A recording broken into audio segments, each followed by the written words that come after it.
네, 이어서 오늘 이 뉴스 전해드리겠습니다.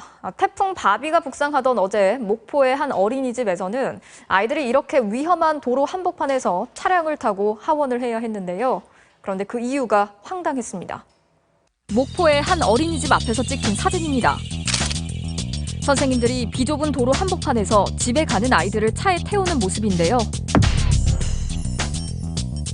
어린이집 정문 앞을 목포시 의원 2명의 차량이 가로막았기 때문입니다. 시의원들은 당시 점심 식사를 위해 인근 식당에 있었습니다. 그래서 어린이집 관계자들이 차를 빼달라는 전화도 여러 번 했다는데요. 지금 그 태풍이 와서 아이들 조기 하원을 해야 되니 차를 좀 빼주십사. 지금 차를 못 대고 있다, 어린이집 차를. 이게 귀찮다는 뜻이 말 속에 있는 그런 뉘앙스가 확 풍기잖아요. 결국 1시간이 넘어 나타난 시의원들. 사과는 없었습니다. 문제는 또 있었습니다. 시의원들이 차를 세운 곳이 주차 금지 구역이었던 건데요. 솔직히 몰랐습니다. 인지를 못했고.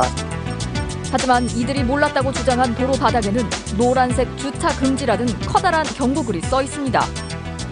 심지어 한 의원은 해당 어린이집 앞 주차 금지 지정에 문제가 있다며 목소리를 높였습니다. 특혜고 불법이라는 겁니다. 어린이집은 흰색 실선으로 돼 있고 왜 그 어린이집만 주차 금지 구역으로 해놨답니까? 왜 거기만 특혜를 줘요? 하지만 해당 도로의 주차 금지 구역 지정은 목포경찰서의 심의를 통해 결정된 사안. 합법입니다. 심의를 해가지고 하겠습니다. 누가 개인적으로 이렇게 걷는 것은 아닙니다. 엉뚱한 법을 거론하며 차량 정차도 문제라고 주장했는데요. 해인이법이라고 하신가요? 어떻게 애들을 등원 하원을 시킬 수가 있습니까? 하지만 해인이법은 어린이 안전사고 피해자에 대한 응급처치를 의무화하자는 내용의 법안.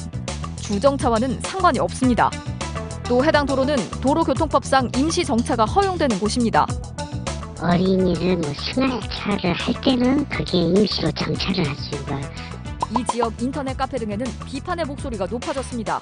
하지만 사과를 전해온 A 의원과 달리 B 의원은 현재 상황을 이해할 수 없다는 반응입니다. 주차 딱지 끼고 하면 되는 거지요. 이렇게까지 그냥 받을 일인가? 오늘 이 뉴스였습니다.